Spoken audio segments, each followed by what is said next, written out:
Hello, nerdy romantics. OMG. I'm getting into my totally nerding out right now feelings because we are going to talk about Star Trek Discovery, the last season. Oh, let's take a moment. Well, I have here with me a recurring guest on this show, Jen. Hi, Jen. How's it going? Oh my gosh, things are so good. I'm so excited to talk to you about this today. And I am excited to talk about this. So let's get into it. Stay tuned. This is the Nerdy Romantics Podcast, and I'm your host, YM Nelson.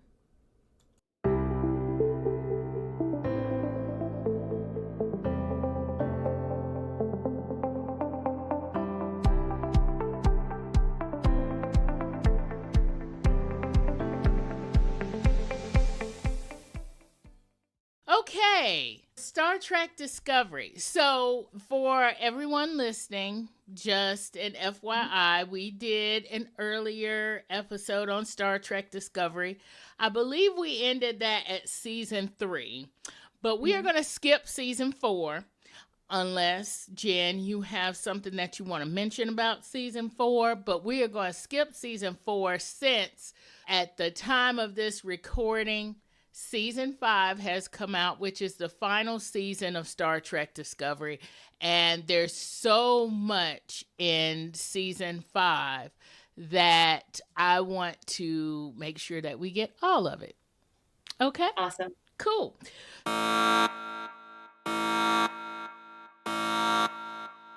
So basically, the first thing that we see in season 5 that I want to, well, just briefly talk about. Well, maybe not so much briefly. How about we do this? Let me just start talking about it. So the first thing that we see in season 5 is that we see some people that we've never seen before. They are looting this old Romulan ship, and they find some stuff, and we figure out that these folks are actually that's what they do for a living. But as the episode goes on, not that episode, but as episode 2 actually goes on, we find out that one of the things that they've looted is a book that talks about some tech that we realize is the Progenitor's tech. And this whole mystery of the Progenitor's tech and what is it, and going to find this permeates the whole season 5. And that actually is from Star Trek The Next Generation, which is Picard's first Star Trek. And that is in season 6, episode 20. The episode is called The Chase, where Picard actually an old professor of his, archaeology professor, because Picard has this second love of archaeology, where he comes and says, I've been looking for these things, and so we find out that what he's been looking for is basically this message from a progenitor of a bunch of species, including ours. And so it's really cool to see this because, of course, I'm such a TNG fan. Jen, you're a TNG fan too, right? I am a TNG fan. I cannot compare myself to you as a super fan, but I have seen nearly all the episodes of TNG. I watched it when it was on, so I remember a lot of stuff, but I don't remember the Progenitor episode specifically. Yeah. But I love that there's that tie back to that. I watched this whole thing not knowing there was a tie back to TNG, so that's awesome. Yeah. I did a little behind the scenes research on this, though, and they call this season the action adventure season. They wanted it to be much more of an adventure compared to season 4. And if you ever want to record an episode of season 4, like we can get into it. But they wanted a lot of action in this one, and I really think that they delivered. They wanted it to have more of an Indiana Jones kind of a feel. So I love that we start off with an artifact that's found and discovered, and the people that find it don't know what it is, but maybe it's worth something, so they're going to go and kind of sell it to the highest bidder. Mm-hmm. And that kind of starts off the adventure of this series, which is of this season, which is just fantastic. Yeah.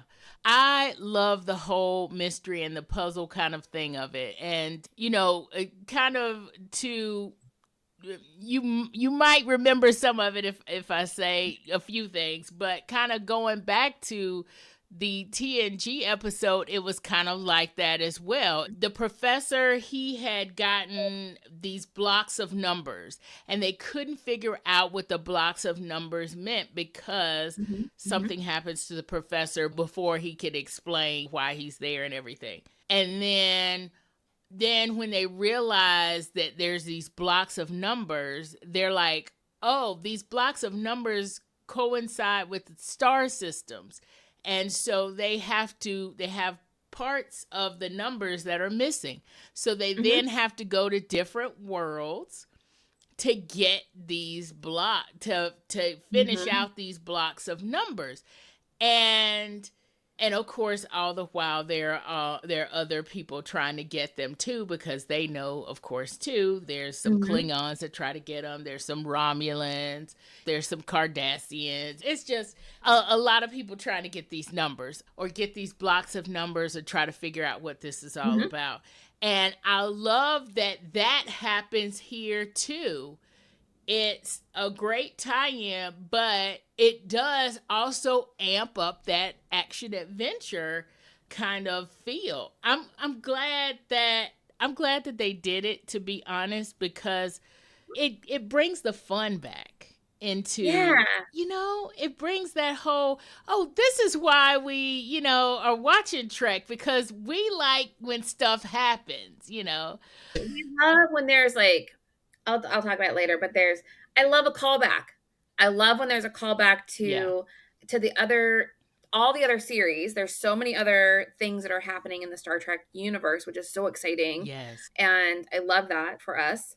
I love that when they reference in previous characters or reference something that has happened early, and it's almost like it's like a gift to the viewers. Yeah. It's a gift to us fans who we remember that, and that pulls us back into, oh yeah, that was such a good episode, or oh yeah, I remember watching that.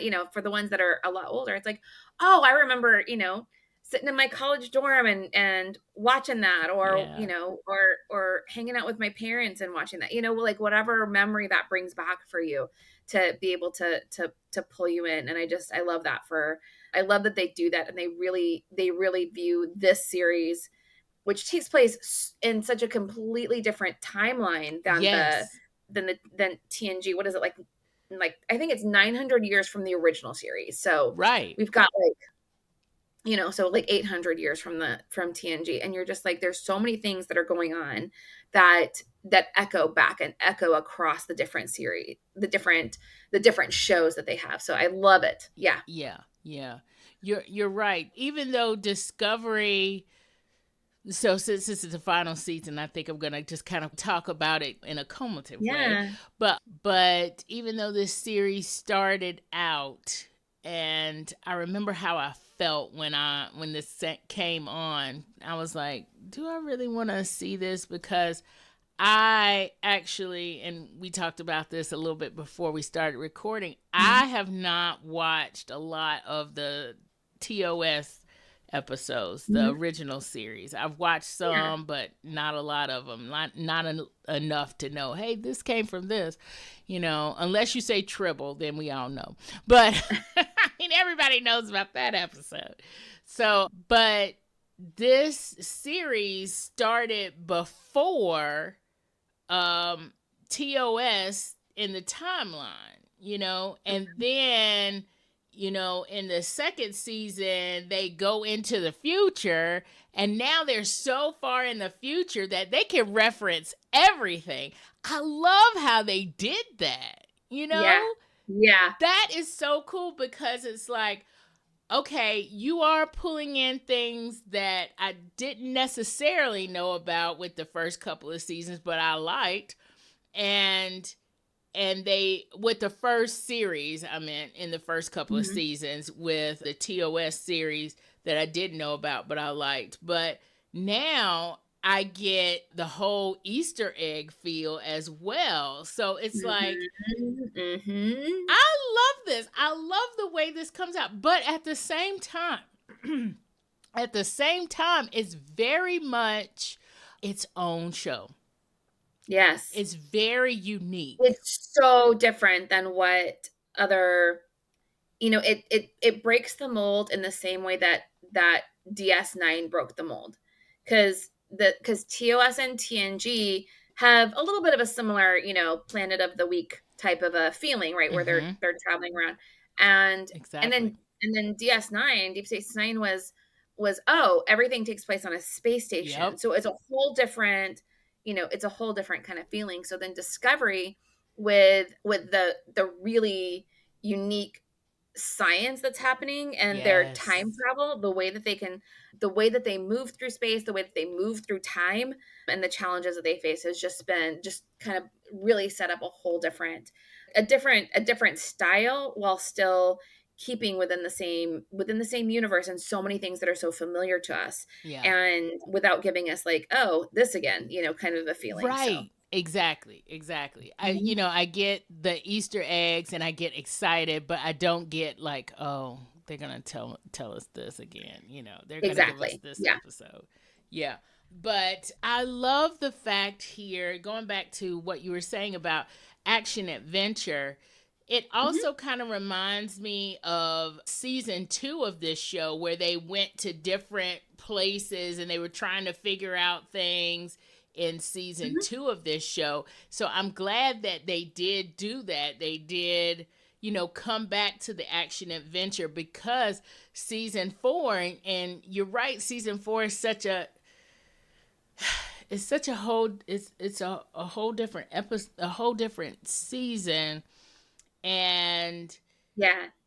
it's It just kind of had the whole sad. tone. Yeah, the Yeah, tone is different, the the tone is everything, totally but different.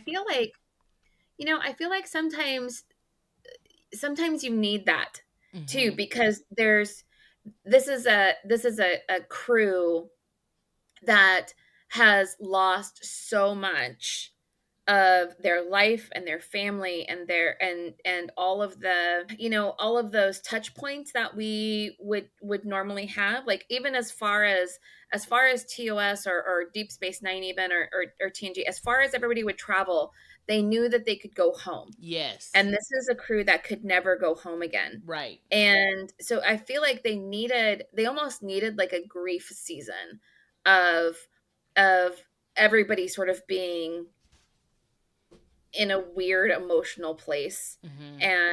and needing to do that.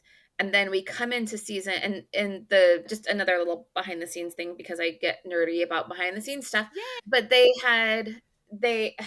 always knew that 4 was not going to be the end. They knew that there was a season 5 that was happening, and so they shot them back to back. And Oh. so that's why, to me, it feels like it was a little bit more intentional to Yes. have to kind of get people into a place where they had to deal with some of the darkness that was sort of at the edges of the stories, Yeah. and deal with a lot of the loss that they had experienced, so that they could come into a place, right? I mean, the loss is still part of the story. The things that have happened, all of that is still part of the story. It's not like, I mean, grief doesn't just go away, right? But you figure out a way to live with it, and that's what everybody kind of needed to do. They needed to get some of that dealt with, and then we move into this one, and we can be a little bit more action adventure-y, and we'll talk more about those themes kind of as we go. But yeah, just a real opportunity to have a different tone that felt authentic to the story and authentic to these characters in a way that's unique that would never have applied to like some of the other shows. Right, right, exactly. Mhm. And, with that, there's kind of an evolution kind of that happens, Mhm. right? So we Mhm. start off, season one, season two, there's a lot of action, there's a lot of stuff going on. And Mhm. then we time travel and we know we can't go back. And then in season Mhm. three, there's the burn and they're dealing with the burn. And, I just happened to Mhm. watch the end of season three, um, like one of the last episodes of season three a couple of days Mhm. ago, just to, kind of get back into this mindset. Because, y'all, I think Jen, it's the same with you. It's been a minute since we actually watched this, right? Yeah. Yeah. So, because of course at this recording it's been wrapped up for a few months, for several months now. But, at the end of season three, that's when they really started grieving to me. Mhm. And so it totally makes sense what you've just said for season four to be a grief session, or Mhm. going through that and adjusting. And then, okay, so now we got to come back and save the world again, or now we got to come Yeah. back and do something that's totally unique and different, because we are Discovery, we are Yeah. unique and different in Yeah. any era, whether it's before we see Captain Kirk, or whether it's now, Mhm. almost 1,000 years later, we gotta do something wild and crazy. And I do want to circle back to that, but I do want to circle back to the action adventure, but it's also kind of a good segue that I can't let go of, is that Let's hear it. we Let's hear it. we also have this evolution that we see Mhm. of Michael and Booker and their Mm. relationship and them being in love. It's like, it's Yes. almost like they've gone through something too. And I really Yeah. and I think, we talked about this the last time when we talked about Star Trek Discovery. I love how their relationship is like real. It Mhm. feels real. Yeah. Like, Yes. they talk about, the cat who's a queen. they love he Booker loves his cat, and it's like, okay, so she has to adjust to, they talk about, they go through things, right? They're Mhm. Mhm. fighting these, bad guys, well, crazy people, they're fighting different Yeah. people. They're flying through space. They're doing all this stuff, but yet they're talking about just regular stuff. And it's like, Yeah. and they're going through things like, is this what am I supposed to say I love you now? And how do we feel about each other? Do we like this? And Yeah. you know Booker, you got to sit down, and because I'm captain of this ship, is there a power Yeah. dynamic going on here? Because the other thing about it is that, you know with Booker and Michael, there's a backstory that we kind of don't see, that happens. Because remember, when Michael goes into the future, Discovery doesn't go into the future at the exact same time. So Yes. she's there and makes friends with Booker, and they have this whole relationship that we never actually see.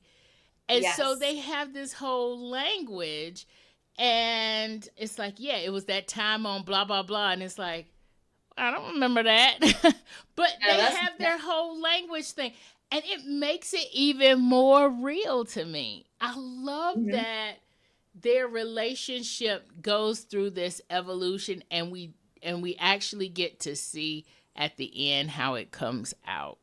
I love So, it. yeah, so what Mhm. are your thoughts on kind of the Michael Booker, the love story that goes on there? I think they did some really smart things with this because we did have that there's that part of time where it was kind of just the two of them and the cat. they had their adventures that they went on, but it's okay. Part of me feels like what happened then, Michael was in a place where she was literally alone in the universe, right? All she's transported in time, way forward in time.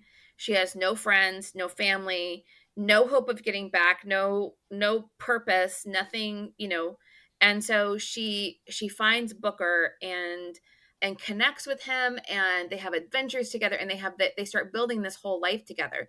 And then her friends show up again, and she can go back to an extent. She can kind of go back to the life that she had before. Mm-hmm. And so we see that as an opportunity for her to try to, how do you balance both of them? Who are you now? And how does the fact that you have friends around you change you? How does what happens with the Federation, right? Right. Where the direction she thought her life was going in because of the Federation, and what happens when the Federation doesn't exist anymore. And then how do you, and so for her, she kind of had this, a lot of things sort of thrown at her. And like I said, she sort of has to sort of figure out what direction her life is going in. And you know, Booker has had his own life. There's a lot of reasons as to why he travels the universe and doesn't, Mm-hmm. he's not following in the footsteps of his father and brother and all that kind of stuff that's going on, right? Yep.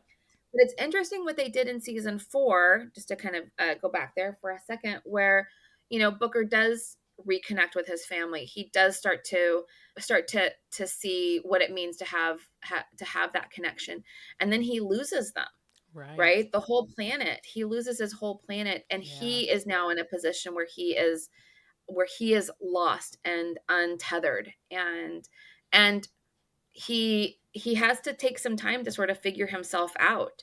And so between him and Michael, right, he doesn't feel like he's in a position where he can't be a partner. I can't just go live with you and your friends. I feel like what we had, our little bubble has burst, and something is different here. Right. That we'll always have each other, but there's something different that needs to change. And so they and so when we but then they are able to reconnect, and he needs to, again, that was his time when he needed to sort of deal with his grief. So they get back in this in season 4 or 5, sorry, when they come back into season 5, they recognize each other as friends. They recognize each other as trustworthy. They recognize that they can be in that being in friendship or in partnership is a good thing. Yeah. And but both of them kind of not being certain what that means for relationship, as in terms of being in love with each other, and what it takes to sort of find that again. And how do you find, amongst the respect and the trust, what does it mean to kind of come back into love? And the way that they explore that, I thought was really lovely, because in Yeah. in true Star Trek fashion, you got to have that discussion in between star fights and danger and Right. Exactly. It's like, and being lost on a planet forever. So you kind of have to, right. you got to make time where you make time, right? Exactly. Exactly. And figure out a healthy communication pattern. So yeah, so that's good. Yeah, it's kind of wild there between, and it also shows, I don't want to stay on this, but it also shows kind of how they each deal with loss, kind of, because Hmm. with Michael, she had lost, everything by going into the future, and she found, Booker, and that's how they became, Michael and Booker. It's Yeah, because yeah, she kind of clung to him, and when he loses everything, he needs to get away. yeah, It's not I yeah. need you, it's I need space. And Hmm. that is very much in real life, how people deal Yeah. with loss and how people deal with grief and how that affects their love relationship or any relationship. Yeah. But here with their love relationship is it could be traumatic at times, Yeah. it's serious. Yeah. And I like how they show that. And to Mhm. me, also because, even though this is all happening and everything like that, to me, it's a lot healthier than one of the other big love relationships we have in season 5, which is the two folks that we find out Mhm. that are trying to buy and sell things on derelict ships that they find. We find out that these two folks, Moll and Locke, are actually a couple and they are in love. So it's like Mhm. seeing the Moll and Locke relationship and how that plays out. It They are makes, also people yeah, that have, it's interesting because they one of the things they talk about is that they want to go and like be alone together. They want yes, to completely leave everything behind and have nobody ever find them, which is a different type of love relationship, right? yes, It's not about having everything in your life. It's only having you. And it's not that I don't think that they play that relationship as being unhealthy, but because there are things they need to run away from. yes, So there's definitely reasons for them to want to be anonymous and just disappear into the universe. But when that relationship is tested, right? Because hmm, that's a better sense of healthy versus unhealthy kind of relationships.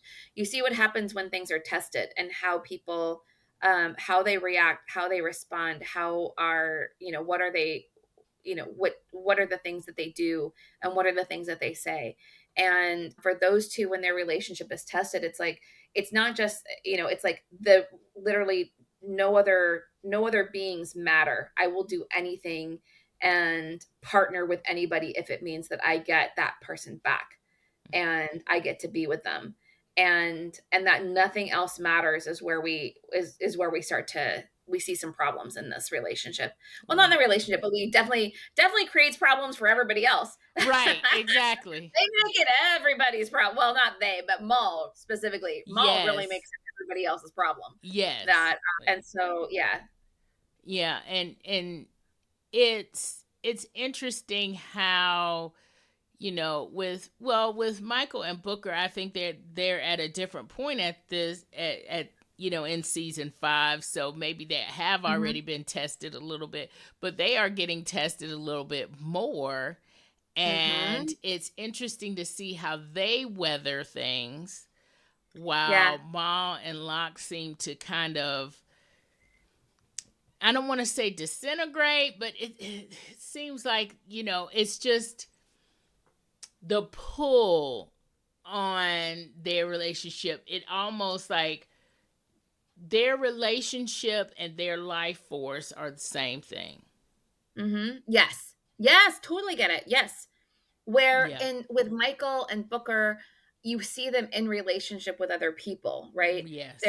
They have the Discovery crew, they have friends, and Booker to an extent is sort of in this position of figuring out what role he plays as a member of the Discovery team as a non, Federation Person. Yeah. officer, Yeah. right? So figuring what that looks like, but knowing that he has intrinsic value, knowing that he has the respect of the people around him. So Hmm. he's not, while he needed to grieve and sort of find himself a little bit in season 4, he comes back and rejoins the team, recognizing that that there is a place for him here if he wants it, outside of the relationship with Michael, right? That these are people that Right. respect him, that see him as valuable, that see him as a friend.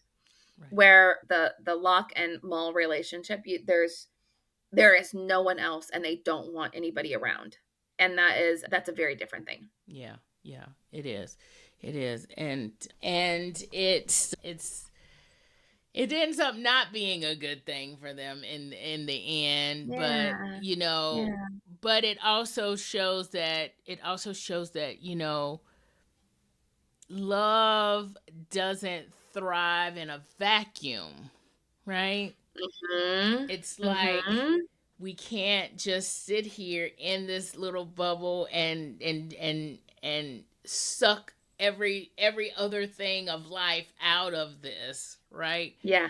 It can't survive that way. It's almost a little bit fatalistic, Mhm. in that Yeah. way.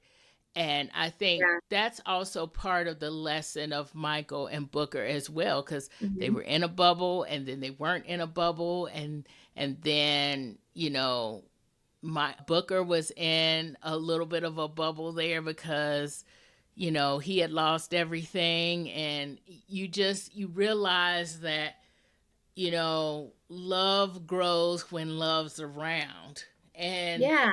I think too, the relationships that Michael and Booker have with the crew are obviously, it's almost a little bit like family, right? Yeah. So you've got Yeah. that coming in, and then being needed in their society, the whole Federation of Planets, and I am Yeah. this, and and that kind of thing. It helps to foster that love, Yeah. which they Yeah. find is out of respect for each other and everything.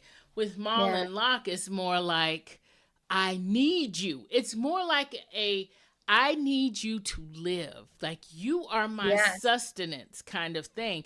And when Yeah. people are like that with each other, they're just sucking the life out of each other. You know, Yeah. it Yeah. and when it comes to like a moment where that's tested, and where people have to stand up, like when Locke had to stand up to his folks, or when we see all of that happen where he did stand up to his folks, that's kind of really in a backstory. It's almost like, Mhm. okay, we see where the relationship kind of start to go down. We thought we were, seeing a relationship blossom in the beginning, but no, we're seeing a relationship kind of decline, or kind of eat itself. Or can't think of anything else to say there. A relationship kind of fold in on itself, because they have basically folded into each other, right? Because Right. that's all they want. They want each other, and that's it. And kind of going back to the whole progenitors tech, you know I think that's why in the end, I'll probably need to say spoiler in the beginning there, but that's probably why in the end the progenitors tech doesn't necessarily work with Mom, right? Because there's a different mindset that goes on here. She's Mhm. trying to do one thing with the progenitors tech, right? Okay. Yeah. and Yeah.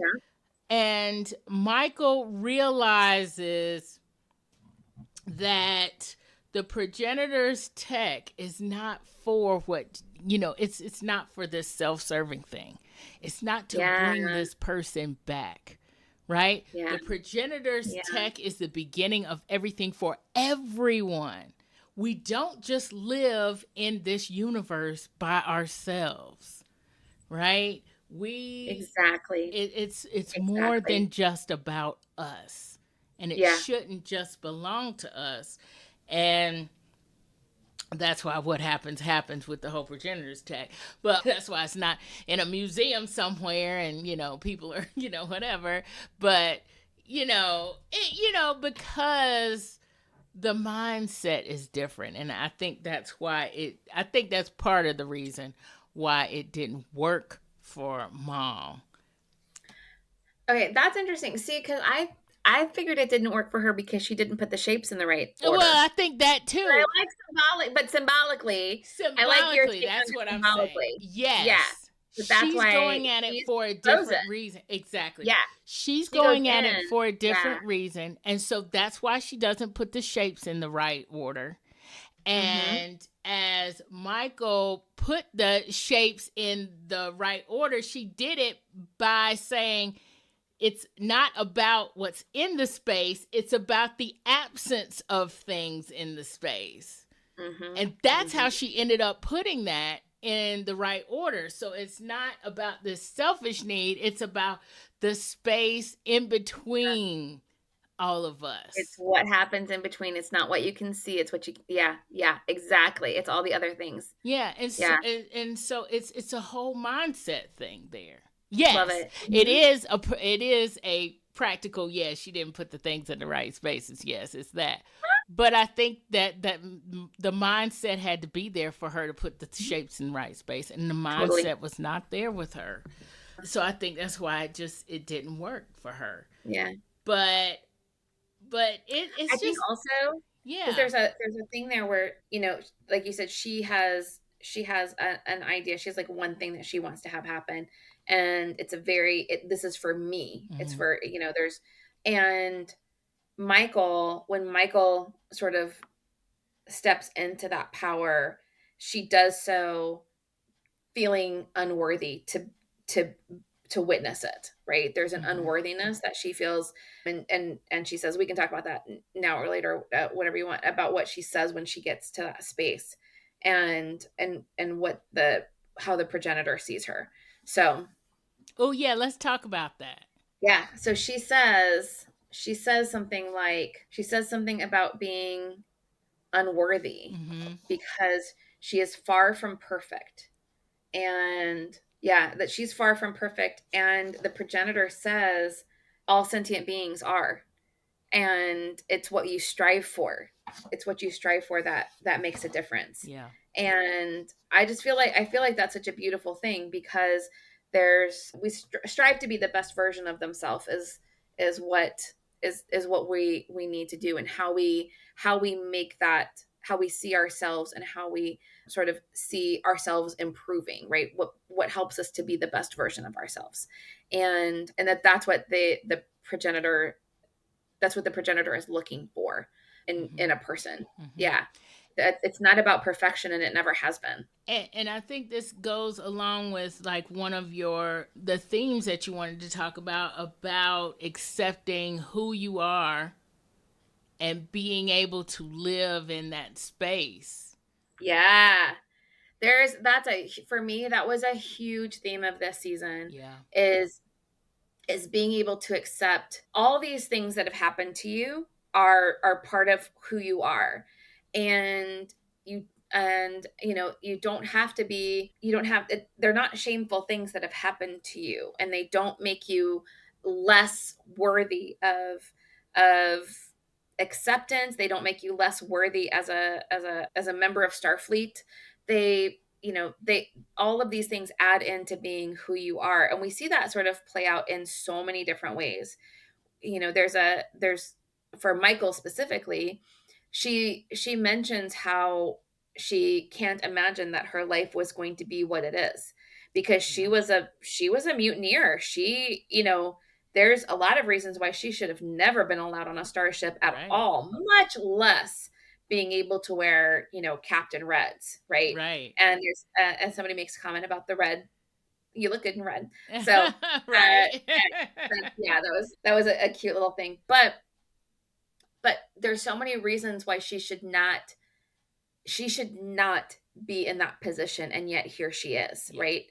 And to embrace who she is and who she's become, and recognize that we don't know what the future holds, because that's a big part of it too. She at one point runs into her younger self, Right. and nobody, and definitely that younger version is not going to believe that we're the same person, because you hello committed mutiny, and now here you are as a captain, Yeah. please. and It's like and this what's is fake. interesting, yeah, there's no possible way that you're me in the future. Absolutely not. And I love what she says when as she's sort of leaving that situation, and recognizing how how that time was so dark for her, Mhm. how it was so hopeless for her, and she could never in a million years could she have imagined what her life was, how her life was going to turn out, and the things that she was going to accomplish and the things that she was going to see. So it's a good reminder for all of us, I feel like, when when you're in the darkness, right? You don't know what's coming. Right. You don't know what the future is going to hold for you. And in some cases, when you're in the darkness, you don't quite know your way out. But when someone else is there to guide you, when you have a sound that you can follow, a light that you can follow, a person that you can follow, that sort of helps you to find your way out of that darkness, and pull you into a future that you never could have imagined. And that's what her life really is. She has this future that she never could have imagined when thinking back to that dark time Yeah. Yeah, for herself. exactly. And she's not the only one is that's in a position of realizing how many surprises the future has for you, and how, the things that you've all these things that you think define you are they are pieces of who you are, and there's no one thing that really defines everything. And that change, there's a line, what did they say about change being hard? And it Okay, we're gonna come back to that scene because a lot happened in that scene. But okay. there's a little exchange there where Michael says change can be hard, and Book says it's also the only way anything meaningful can happen. That's right.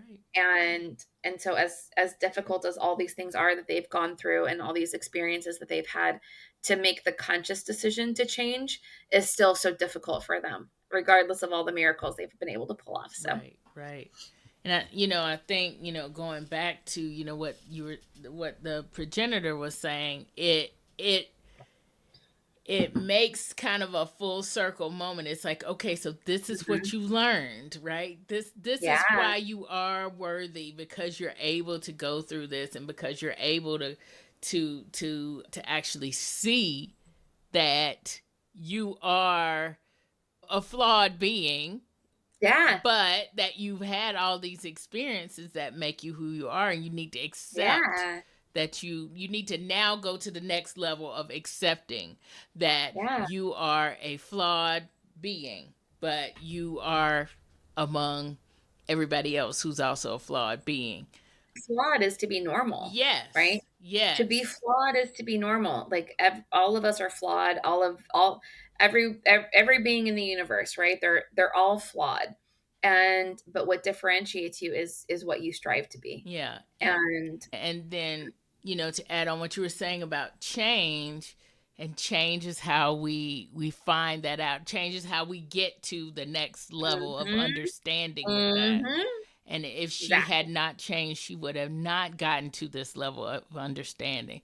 But you're Yeah. right. She's not the only one that is gone through that. Mhm. Throughout the seasons, I would say with Saru, he probably had the biggest physical like Oh, change. Saru. Yeah. I think from him going to the scared, scared humanoid, to how he walks confident, and Yes.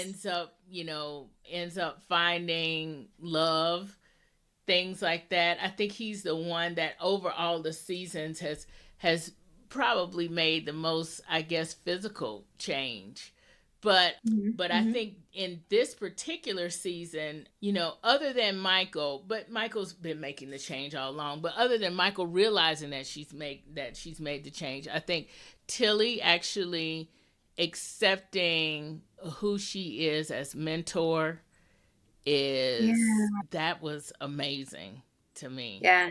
Um, Tilly comes into her own. I mean, so she Tilly really starts did. the show as this, like, look at me, first day on the job, ensign sort of person, right? Who has all this knowledge, thankfully, certainly saved everybody's butt multiple times, but Yes. you know, but that doesn't quite believe in her own ability and doesn't quite and is so nervous about being assertive in any way.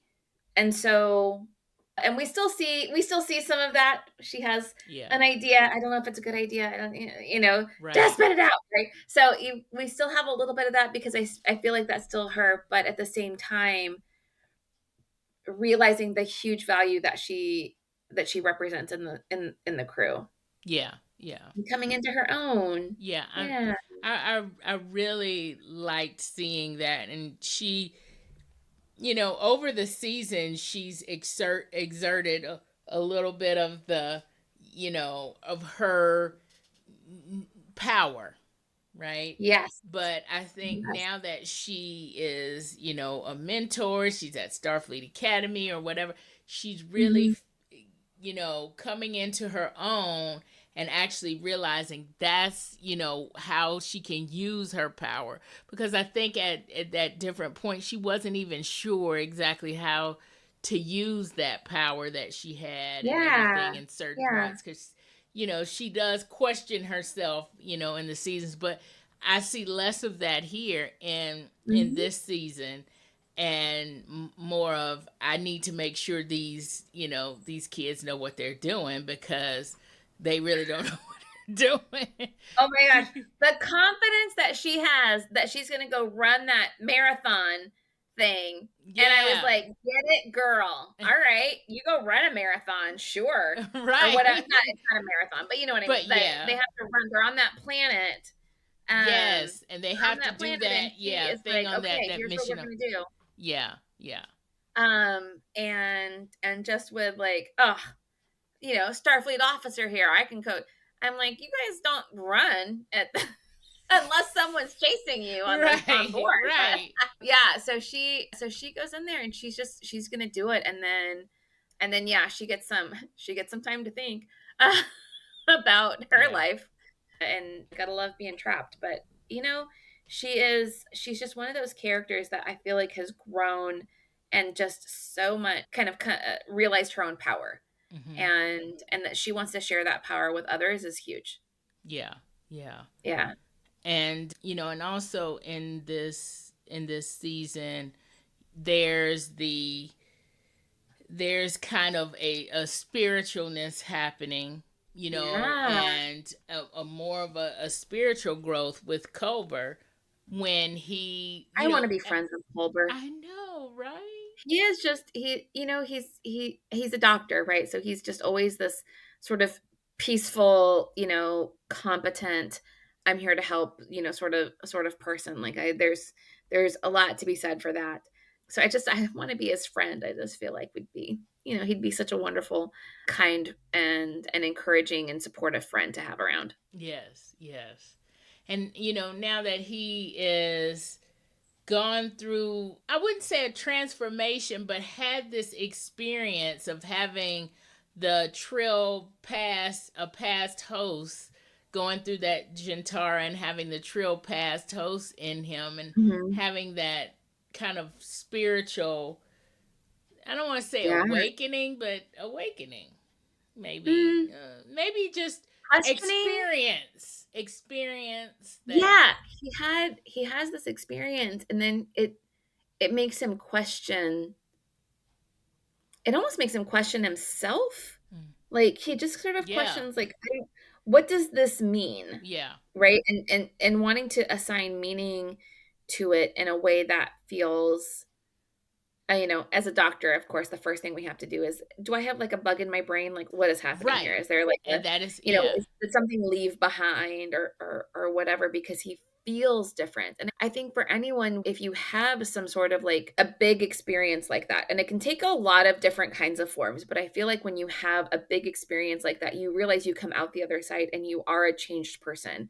It may Yeah. not have been on purpose or intentional, or what have you, but you come out the other side of some kind of big experience, and you know that you're different, and you know you can't go back to whoever you were before. Mm-hmm. And for him, he questions what that means. Right. He questions how, because he wasn't trying to change. He wasn't trying to be a Right. different person, right? It's one thing when you like undertake, you know, something and want to, recognize in yourself there's something that you want to change. But he didn't. He had a pretty perfect life, you know? Mm-hmm. And so now who am I? And that who am I is the big question. Right. Exactly. Exactly. And, Yeah. and he also realizes some things about, with his family and with his culture Mhm. that were maybe nebulous before or didn't really hit him because they weren't on a practical level. They were more of a spiritual thing. He now realizes, oh, you know, Yeah. it's not a total understanding, but it's I get now why this is there because there Yeah. is this spirituality. There's this spiritual level that I may not have been getting to before, but I see it now.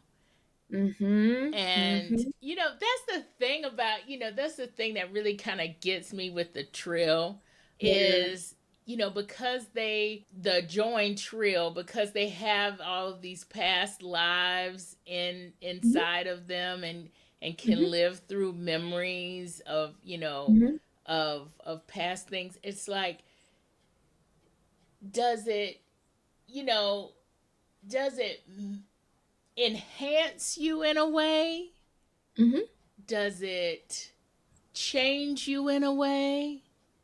Does Yeah. it, and it does all of those things. It does all of those Exactly. things. And it Yeah. makes you think about you're seeing life, literally, you're seeing life in one way. I'm seeing life as Y.M. Nelson, right? Mhm. But if I become a joint trill, I see life in a whole different way because Yeah.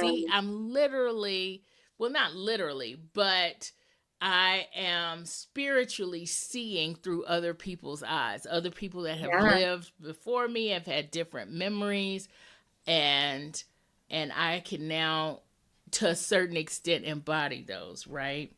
Yeah. Yeah. I think this wonderful theme that goes through this show specifically where they really examine that process of what it means Hmm. to, because who are you and what does that mean? Yes. And there's a few different things that they come to, especially here just in the last episode, especially not the last, well, throughout this season. I'll call it this season, not so much the last episode, meaning that you are you are the sum of your experiences, right? You Hmm. are all these different things that have happened to you, all the decisions that you made. All of that has brought you to this point of who you are now. And it's not something to fight against, it's something to accept and to acknowledge and to decide how you want to go forward. Yeah. Like you were saying, you are who you are, but there's this element of when the trill join, they do become someone else in a way, Hmm. because they now have new memories. They have new memories and experiences that change them to be who they are, plus these other lives, Right. right? And Yeah. so you're no longer the experience of YM Nelson, you're YM Nelson plus all these other experiences, right? So so there's that. And we see that in when Adira becomes a host, and what they go through as they sort of acknowledge and accept the what that path looks like for them, because it takes them a while to be able to tap Yeah. into it. Yeah. Yeah, they have to go through that whole thing. I don't remember if that I think that's season 3. Yes. But then, so for Culber's experience is different, right? Because he's not a host in the same way. Right. But he was sort of he was like a temp. Yeah. Right. Exactly. Yeah. We will continue this discussion on our next episode. Make sure you're subscribed to Nerdy Romantics Podcast wherever you get your podcasts, and visit nerdyromanticspodcast.com to subscribe to our newsletter where you can get show notes directly in your inbox. Thank you for listening.